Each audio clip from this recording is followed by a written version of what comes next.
எதற்காக என்று நான் இங்கே சொல்லியாக வேண்டும். ஏனென்று சொன்னால் 500 கோரிக்கைகள் இங்கே தேர்தலுக்கு முன்பாக சொல்லிவிட்டு இதையெல்லாம் அந்த 90 நாட்களுக்குள் நிறைவேற்ற வேண்டும் என்று சொன்னார்கள். ஆனால் இதுவரையிலே அவர்கள் எத்தனை கோரிக்கைகளை நிறைவேற்றினார்கள் என்பது ஆண்டவனுக்குத்தான் தெரியும். எனவே அந்த அடிப்படையிலே 3.5 லட்சம் இளைஞர்களுக்கு வேலை கொடுப்போம் என்று சொன்னார்கள்.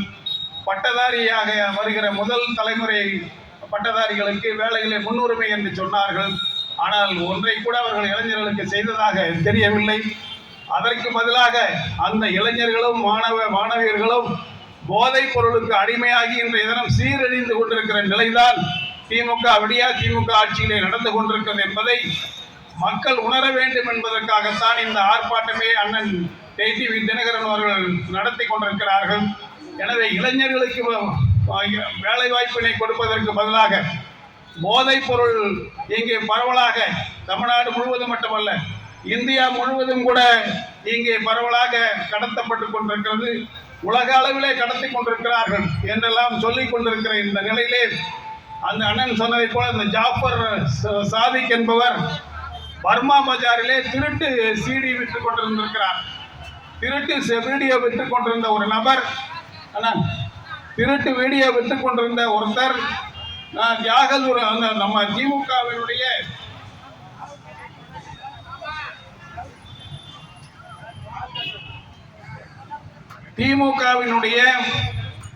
மேற்கு சென்னையினுடைய அயலக துணை அமைப்பாளராக பதவி ஏற்றுக்கொண்டு சொகுசு காரிலே திமுக கொடியை கட்டிக்கொண்டு வழக்கறிஞராக இல்லாத அவர் வழக்கறிஞர் என்ற ஸ்டிக்கர் காரிலே ஒட்டிக்கொண்டு எந்த இடத்திலே கடத்தல் செய்தாலும் அந்த சொகுசு காரையும் திமுக கொடியையும் பார்த்து யாரும் அவரை பரிசோதனை செய்வதே கிடையாதாம். அந்த அளவுக்கு அந்த நபர் இந்த 3 ஆண்டுகளில் திமுக ஆட்சிக்கு வந்த 3 ஆண்டுகளில் வெளிநாடுகளுக்கு குறிப்பாக மலேசியா, நியூசிலாந்து, ஆஸ்திரேலியா போன்ற 3 நாடுகளுக்கு 45 முறை இங்கே போதைப் பொருட்களை அனுப்பி இருக்கிறார்கள். அந்த 45 முறை அனுப்பி அந்த போதைப் பொருட்களின் மூலம் வந்த வருமானம் 5250 கோடி ரூபாய். இந்த 5250 கோடி ரூபாயும் அவர் சினிமா தொழிலிலும் கட்டுமான தொழிலிலும் அதே போல் ஹோட்டல் நடத்துவதிலும் இங்கே செயல்படுத்தி இருக்கிறார்கள். அவர் செய்திருக்கிற அத்தனை தொழில்களிலும் திமுகவை சேர்ந்த முக்கிய புள்ளிகளும் சினிமா உலகத்தினுடைய பிரபலங்களும் பங்குதாரர்களாகவும் அவர்கள் உடந்தையாகவும் இருக்கிறார்கள் என்பதை இந்த தினம் ஜெய்ப்பூரில் பிடிக்கப்பட்டு டெல்லியிலே கைது செய்யப்பட்ட அந்த ஜாஃபர் சாதிக் என்பவர் வாக்குமூலம் கொடுத்திருக்கிறார்கள். அவர் யார் யாருக்கு என்னென்ன உதவிகள் செய்திருக்கிறார் என போலி பாஸ்போர்ட் தயாரிப்பது, அதே போல் அந்த ஐஎஸ் அந்த உளவு அமைப்புகளுக்கு அந்த தீவிரவாத அமைப்புக்கு ஆள் சேர்ப்பதற்காக நிதி உதவி கொடுப்பது முதலிய அத்தனை செயல்களிலும் ஜாஃபர் சாதிக் அவர்கள் உதவி இருக்கிறார்கள். இந்த உதவிகளை எல்லாம் பெற்றுக்கொண்டவர்கள் அதிகமாக திமுக கழகத்தை சார்ந்தவர்கள் தான் என்பதை இங்கே எல்லோரும் அறிந்திருக்கிறோம் என்பதையும் நான் சொல்லியாக வேண்டும். அதே போலவே ஜாஃபர் சாதிக்கினுடைய தம்பி முகமது சலீம் என்பவர் விடுதலை சிறுத்தைகள் கட்சியிலே மத்திய சென்னை மண்டலத்தினுடைய துணை செயலாளராக இருந்திருக்கிறார்கள். இவர்கள் இருவரையும் இப்பொழுதுதான் நீக்கி இருக்கிறார்கள் என்று சொன்னாலும் 3 ஆண்டு காலம் ஆளுங்கட்சிகளை பதவியிலே வகித்துக் கொண்டுதான் இவர்கள் இந்த அட்டகாசத்தை செய்திருக்கிறார்கள்.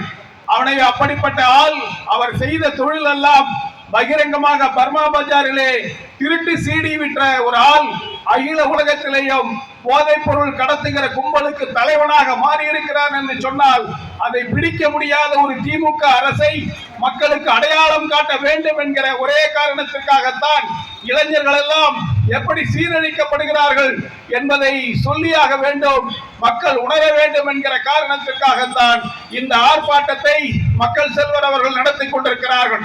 எனவே போதைப் பொருள் என்பது அந்த அவர்கள் கொடுக்கின்ற அந்த போதைப் பொருள் கஞ்சா, நம்முடைய ஜெயபிரகாஷ் அவர்கள் சொன்னது போல புதிய அளவில் எத்தனையோ போதைப் பொருள்கள் எல்லாம் கொண்டு வந்திருக்கிறார்கள். அவர்கள் கொடுக்கிற அந்த போதைப் பொருள் அந்த 7 நாள் அதை சாப்பிட்டால் அதற்கு பிறகு அவன் அதற்கு அடிமையாகி விடுவான். அவன் மீளவே முடியாது. அவனுடைய ஆளும் அவ்வளவுதான், அந்த ஆள் அவ்வளவுதான் க்ளோஸ் என்று சொல்கிறார்கள். எனவே மதுபானங்களுக்கு அடுத்தபடியாக கஞ்சாவை அவைகளை எல்லாம் விற்று கஞ்சாவை எல்லாம் விற்றுக் கொண்டு இந்த போதைப் பொருள்களை எல்லாம் கடத்தி கொண்டு வருகிற அந்த ஜாபர் சாதிக்கையும் நியூசிலாந்து போலீசினுடைய துணையோடு இங்கே பிடித்திருக்கிறார்கள் என்று சொன்னால் அதை பிடித்தது திராவிட முன்னேற்ற கழகத்தினுடைய மாநில போலீஸ் அல்ல, மத்திய அரசாங்கத்தினுடைய அதிகாரிகளும் அங்கே இருக்கிற காவல்துறையும் தான் அங்கே பிடித்திருக்கிறார்கள் என்பதை நான் இங்கே சொல்லியாக வேண்டும். ஒரு மாநில அரசாங்கம் போதைப் பொருள் இவ்வளவு கடத்துகிறார்கள் என்று சொல்லுகிற பொழுது இங்கே இருக்கிற காவல்துறைக்கு தெரியும். எந்த காவல்துறை அதிகாரியாக இருந்தாலும் மாநில அரசாங்கத்திலே கொடுக்கின்ற அந்த கோரிக்கைகளை அந்த செய்திகளை எல்லாம் செயல்படுத்துகிற அவர்கள் சொன்னால்தானே செய்வார்கள். எனவே அவர்கள் செய்ய முடியாத ஒன்றை மத்திய அரசாங்கம் இன்றைய தினம் செய்து தமிழ்நாட்டிலே இவ்வளவு போதைப் பொருள் கடத்தி கொண்டிருக்கிறார்கள். இதையெல்லாம் பார்த்து கொண்டு விடியா திமுக அரசு வேடிக்கை பார்த்து கொண்டிருக்கிறது என்பதை மக்களுக்கு தெல்ல தெளிவாக எடுத்துக்காட்ட வேண்டும் என்பதற்காகத்தான் இந்த கண்டன ஆர்ப்பாட்டத்தை நாங்கள் நடத்தி கொண்டிருக்கிறோம். எனவே 3.5 லட்சம் இளைஞர்களுக்கு வேலையும் கொடுக்கவில்லை. அதே போல் முதல் பட்டதாரி, ஒரு குடும்பத்திலே முதல் பட்டதாரிக்கு வேலையிலே முன்னுரிமையும் கொடுக்கவில்லை. அந்த வேலையை கொடுக்கின்ற அந்த தேர்தல் அந்த பணியாளர் டிஎன்பிஎஸ்சி என்று சொல்லுகின்ற அந்த பணியாளர் தேர்வு ஆணையத்திற்கு தலைவர் கூட போடப்படவில்லை. எனவே இந்த நிலையிலே திமுக அரசாங்கம் மக்களை ஏமாற்றிக் கொண்டு லஞ்ச லாவண்யமிக்க அரசாக விளங்கிக் கொண்டிருக்கிறது. எனவே அப்படிப்பட்ட அரசு இளைஞர்களுக்கு கெடுதலை செய்து கொண்டிருக்கிறது. நான் ஒன்றை சொல்ல வேண்டும். ஆனால் 3 ஆண்டு காலத்திலே ஒருவன் அகில உலகத்தினுடைய போதைப் பொருள் கடத்துவதிலே மன்னனாக விளங்குகிறான் என்று சொன்னால், சாதாரண ஒரு திருட்டு வீடியோ விற்ற ஒருவன் அகில உலக தலைவனாக மாறுகிற அளவிற்கு திமுக காரனுக்கு தெரியாமல் செய்திருக்க வாய்ப்பே இல்லை என்பது உங்களுக்கு நன்றாக தெரியும். எனவே அப்படிப்பட்ட நிலையிலே நம்முடைய அண்ணன் மக்கள் செல்வர் அவர்கள் இளைஞர்களுடைய எதிர்காலம் பாழாகிவிடக் கூடாது என்பதற்காக இந்த ஆர்ப்பாட்டத்தை நடத்தி கொண்டிருக்கிறார்கள். இந்த ஆர்ப்பாட்டத்தின் மூலம் நாம் மக்களுக்கு சொல்லிக்கொள்ள விரும்புவதெல்லாம், காமராஜர் என்று ஒருவர் இருந்தார். அவர் இருக்கிற பொழுது சர்க்கரை ஆலைகள் ஒரு 9 சர்க்கரை ஆலைகள் கொண்டு வந்தார்கள்.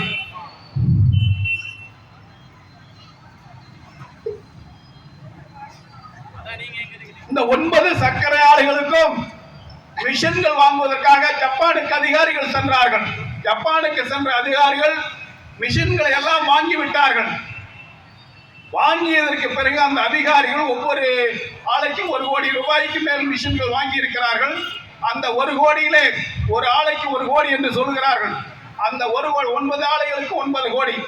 எனவே 9 கோடி ரூபாய்க்கு அங்கே மிஷின் வாங்கியதற்கு பிறகு அந்த ஜப்பானிய அதிகாரிகள் அந்த அதிகாரிகளை பார்த்து கேட்டார்களாம், மீதி மற்றவைகளை எல்லாம் என்ன செய்வது என்று கேட்டிருக்கிறார்கள். மற்றவைகள் எல்லாம் என்ன என்று கேட்டிருக்கிறார்கள். இல்லை, இந்த மிஷின்லாம் வாங்கினதுக்கு கமிஷன் 10% கொடுப்பாங்க, அதை யார்கிட்ட கொடுக்கறதுன்னு கேட்டிருக்காங்க. அந்த கமிஷனை யாரிடம் கொடுப்பது என்று கேட்கின்ற பொழுது, இதையெல்லாம் எங்களிடத்திலே கேட்காதீர்கள், நாங்கள் முதலமைச்சரை கேட்டு சொல்கிறோம் என்று காமராஜரிடத்திலே கேட்டிருக்கிறார்கள். காமராஜரிடத்திலே 9 கோடிக்கும் கமிஷன் மீது 90 லட்சம் ரூபாய் வருகிறது. அந்த கமிஷனை யாரிடத்திலே கொடுப்பது என்று கேட்கிறார்கள் என்று சொல்லி கேட்டிருக்கிறார்கள் காமராஜரிடத்திலே. காமராஜர் சொல்லி இருக்கிறார், அந்த 90 லட்சம் ரூபாயில் 200 மில் போட முடியும் அல்லவா, அதற்கும் மிஷினை வாங்கி கொண்டு வந்து விடுவீர்கள் என்று சொல்லி 10வது ஆலையாக திறக்கப்பட்ட ஆலைதான் மோகனூரில் இருக்கிற சர்க்கரை ஆலை. எனவே அப்படிப்பட்டவர்கள் எல்லாம் இந்த நாட்டை ஆண்டு கொண்டிருந்தார்கள். அப்பழுக்கற்ற ஊழலற்ற அரசியல்வாதிகள். அவர் இறந்த பொழுது வாடகை வீட்டிலே தான் இறந்தார். அப்படிப்பட்ட நிலையிலே காமராஜர் ஆட்சி செய்த நாட்டிலே, அண்ணா அவர்கள் ஆட்சி செய்த நாட்டிலே, எம்ஜிஆர் புரட்சித் தலைவர் எம்ஜிஆர் அவர்கள் ஆட்சி செய்த இந்த திருநாட்டிலே தன்னுடைய சொத்துக்களை, ராமாவரம் தோட்டத்தை ஏழை குழந்தை, காது கேட்காத கண் தெரியாத ஏழை குழந்தைகளுக்கு எழுதி வைத்து விட்டு சென்றார்கள். எனவே அப்படிப்பட்ட மகான்கள் எல்லாம் வாழ்ந்த இந்த நாட்டிலே ஒரு சாதாரண திருட்டு வீடியோ விற்ற ஒருவனை அகில உலக தலைவனாக ஒரு அரசாங்கம் மாற்றுகிறது என்று சொன்னால், இந்த அரசாங்கத்துக்கு தெரியாமல் அது நடந்திருக்க வாய்ப்பே இல்லை. எனவே அப்படி 5250 கோடி என்பது வெளியிலே வந்த கணக்கு. இன்னும் பல ஆயிரம் கோடி ரூபாய்கள் அவர்கள் கொள்ளையடித்திருக்கிறார்கள் என்பதுதான் உண்மையான கணக்கு. எனவே அப்படிப்பட்ட நிலையிலே போதைப் பொருள் எல்லாம் கடத்தப்பட்டு இளைஞர்கள் எல்லாம் வாழ்க்கை சீரழிவதை நாம் தடுக்க வேண்டும் என்கிற ஒரே காரணத்திற்காக இந்த கூட்டம், இந்த ஆர்ப்பாட்டம் நடந்து கொண்டிருக்கிறது. எனவே நான் மக்களை எல்லாம் கேட்டுக்கொள்வது, திராவிட முன்னேற்ற கழகத்தினுடைய விடிய அரசு விடியவே இல்லை. 3 ஆண்டு காலம் விடியலையே என்றுதான் எல்லா மக்களும் சொல்லிக் கொண்டிருக்கிறோம். எனவே விடியா திமுக அரசினுடைய அட்டூழியங்களை வருகிற பாராளுமன்ற தேர்தலிலே நீங்கள் எல்லாம் பாடம் புகட்டி அவர்களுடைய முகத்திரையை கிழிக்க வேண்டும் என்று நான் இந்த நேரத்தில் உங்களை மன்றாடி கேட்டுக்கொண்டு, மக்கள் செல்வர் அண்ணன் பொதுச் செயலாளர் டிடிவி தினகரன் அவர்கள் இன்றைய தினம் பல வியூகங்களை வகுத்துக் கொண்டிருக்கிறார்கள். அந்த அடிப்படையிலே நான் பழனிசாமி அவர்களை கூட நான் அதிமுகவை தன்வசம் வைத்திருக்கிறோம் என்று சொல்கிற பழனிசாமி அவர்களுக்கு ஒரே ஒரு கருத்தை நான் சொல்லி ஆக வேண்டும். உங்களுக்கு முன்னாலே எம்எல்ஏவாக இருந்தவன் நான். அதை சொல்வதிலே எனக்கு எந்த பயமும் கிடையாது. உங்களுக்கு முன்னாலே 77 தலைவர் காலத்திலே எம்எல்ஏவாக இருந்தவன் நான். அப்படிப்பட்ட அதிமுகவை இன்றைய தினம் ஆட்டி படைத்துக் கொண்டிருக்கிறீர்கள். ஏன் அந்த கட்சியை ஒன்றாக்கினால் உங்கள் அப்பன் வீட்டு சொத்தாது. எனவே நீங்கள் ஒன்றாக அந்த கட்சி சேருவதற்கு தடையாக இருப்பதற்கு என்ன காரணம்? நீங்கள் நினைத்துக் கொண்டிருக்கிறீர்கள் எம்எல்ஏக்களும் மாவட்ட கழக செயலாளர்களும் முன்னாள் அமைச்சர்களும் உங்களுடனே இருக்கிறார்கள், கட்சி உங்களிடத்திலே இருக்கிறது என்று நினைக்கிறீர்கள். வருகிற பாராளுமன்ற தேர்தலிலே உங்களுடைய நிலை உங்களுக்கு நன்றாக தெரிய வரும், நிச்சயம் வரும். தொண்டர்கள் எல்லாம் கொதித்து போயிருக்கிறார்கள் என்பது உங்களுக்கு தெரியாது. உங்களோடு இருக்கிற முன்னாள் அமைச்சர்களும் எம்எல்ஏக்களும் போதும் என்று நினைக்கிறீர்கள்.